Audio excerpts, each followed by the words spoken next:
elevated. Now it's my time to shine, yeah, let's go. Graduated, elevated. Now it's my time to shine, yeah, let's go. Major moves, power moves. Take it to the top one time, non-stop. Gotta go, gotta flow. Take it to the... Yeah. Excellent, thank you. So this is just a simple question. What do we know now that we didn't know when you first started this research? Oh yes, I've not a lot. A lot. The most important things that I've discovered in the hand of my research is, you see, those nanoparticles, they can only fluidize in a modified fluidized bed. Okay. Mhm. I hope you understand when I say fluidization. It's a column. Okay. It should be a column. Okay, a column where we load a nanoparticle on it, and we insert A, we inject A, and we try to suspend those nanoparticles within the column, okay, using A, compressed A. Right. Now there's formation of agglomerates. And now for nanoparticle, you can only use acoustic sounds, or you can use other methods like vibration, you can use magnetic fields, you can use different methods. They can only fluidize if you insert external forces. Now, curiously, when I was working on my, I was on the lab, in the lab, after obtaining agglomeration, and I said, okay, let me just remove the acoustic sound, remove the speakers, and subtract the acoustic sound system, and let them fluidize. And they were fluidized. They were fluidizing as in a conventional fluidized bed, which means after a structure modification of those agglomerates, nanoparticle can fluidize without the acoustic sound. So when you have nanoparticle with a new structure formed on agglomerates, now they take a new formation, the new structure, and they can fluidize in a conventional fluidized bed. You don't need to take an external forces.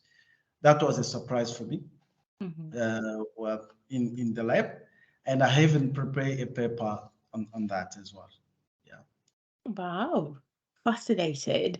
And what, in your opinion, when you reflect back and you're looking at the data that you have and your findings, what are the weaknesses or limitations do you perceive, with your thesis, the final Yes. that you've just Oh, handed yes. in?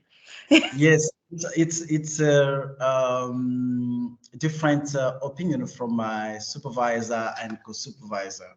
That was a challenge part, Okay, I had to report to my supervisor and co-supervisor daily, and I had to meet with them monthly, and I had to attend as well seminar, and as well present my material to different conferences.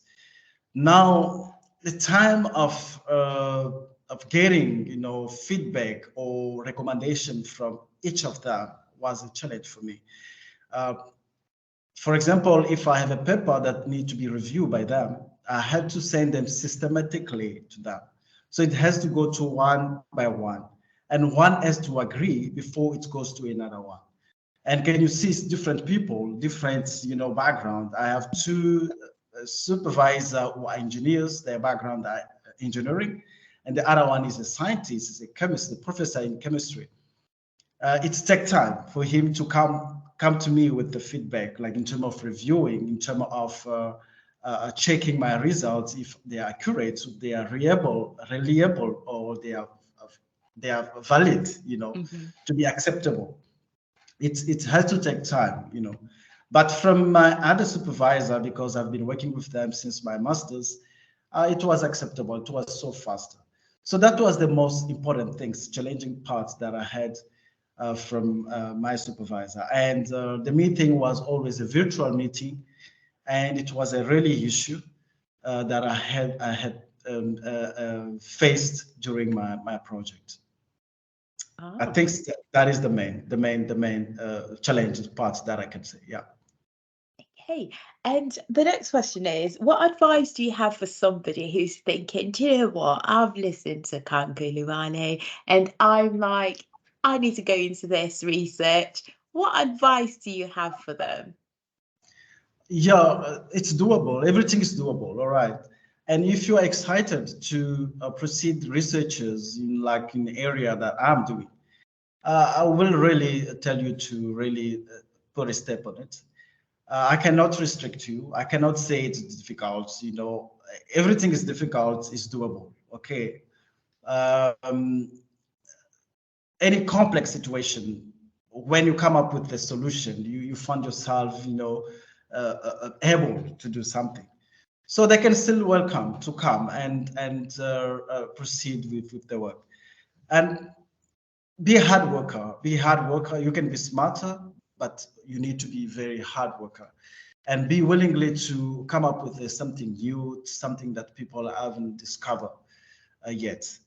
Yes, I will encourage you to come and do the research. Be ready to be productive. Be ready to attend meetings. Be ready to attend conferences. Be ready to publish papers. Be ready to meet with peers so that you are able to share. You know, and remember, in terms of research, if you are excited of your research, it can take you years, and you're not going to be tired because you're excited of it. And if it's something that someone forced you to do it, then you'll be tired. Every morning when you wake up and you say, okay, it's just boring, I need to go to that lab again and do the same thing. But if you're excited at any time, you know, you can wake up and do what you really want to do. Yeah, so those who want to come to do the research that I'm doing, please don't give up. Put your face, yourself into the research, and do and obtain what you are dreaming for. Yeah. Brilliant. Thank you very much. So the next question is, in your opinion, having higher education in terms of a master's, a PhD, a DBA, etc., do you think it breaks the poverty life cycle, or do you think no? It is breaking the poverty life cycle because you become independent. If you have PhD, for example, remember, if you hold a PhD, okay, you should be knowing firstly the importance of you obtaining that PhD on your hands.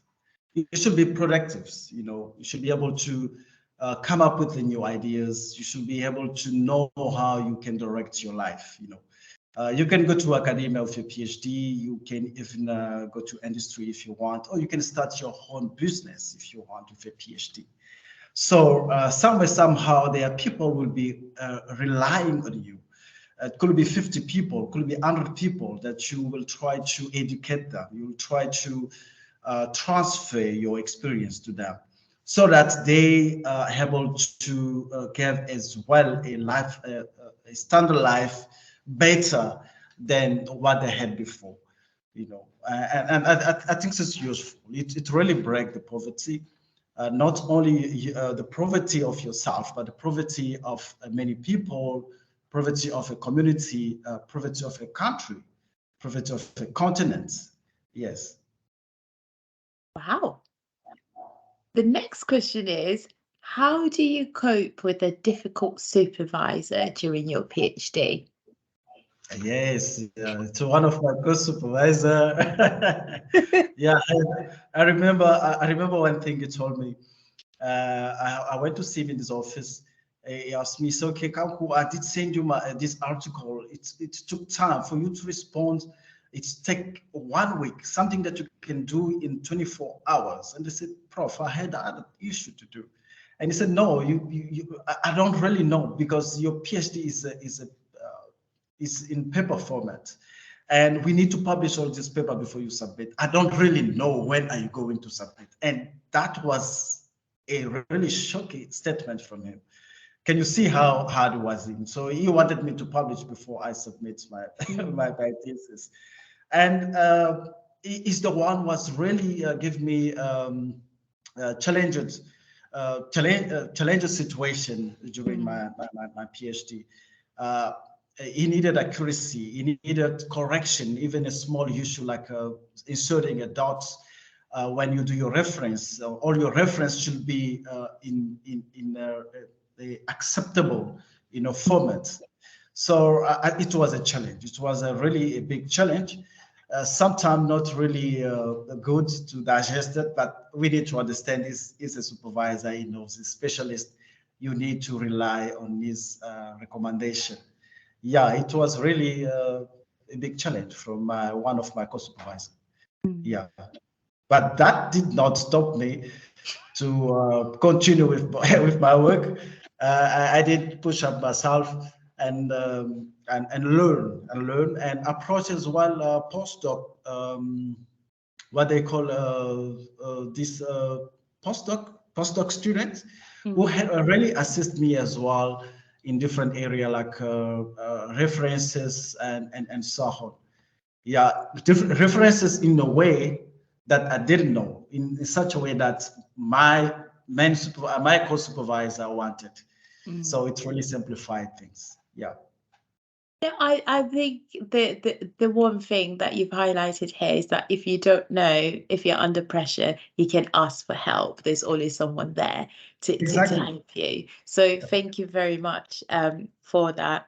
And in terms of publishing, you've touched on it. Do you feel fulfilled when you publish? Are you like, yeah, that's me, Kanku Lubale, look at me?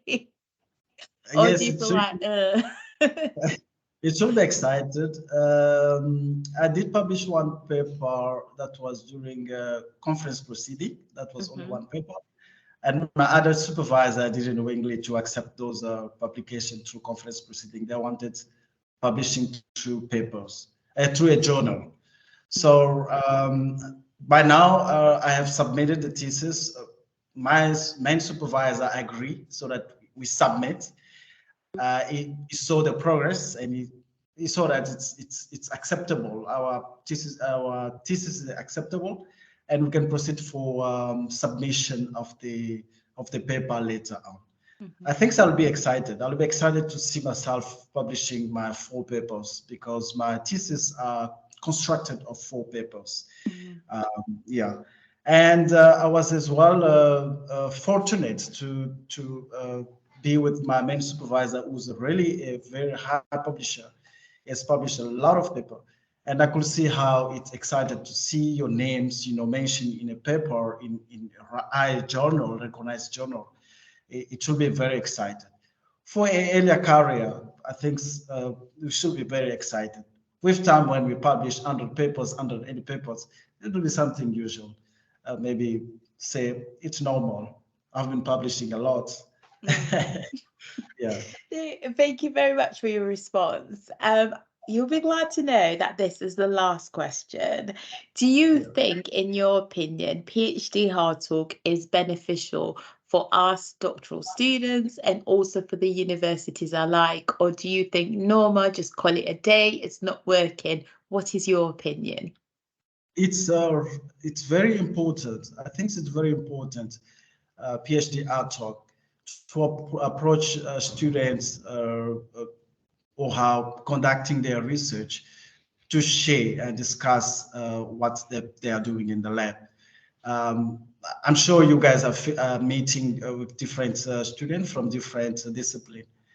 And if you can share your research with someone who's not on your field, it shows that the ability of you are mastering, are you understanding your research. It is as well somehow commercializing, your research as well. I think it's very important. It's nice. It's a nice, platform that you guys have been, taken to bring, students, even specialists or doctors or professors to come and share and discuss what they are doing. I think it's very beneficial. It's very nice. Yeah. Thank you very much for your time today, Kanku Lubale. Don't forget at home, if you do want to get in contact with Kanku Lubale, all his details are at the bottom. And if you do want to read the paper that was published, the link is at the bottom as well. And we'll share on LinkedIn just for your information. And if you would like to be a guest, or you're excited about this discussion, feel free to get in contact and share your comments. And don't forget hashtag project dissemination to the world and hashtag sustainable knowledge to the world. I am your host, Noma Mguni. Thank you.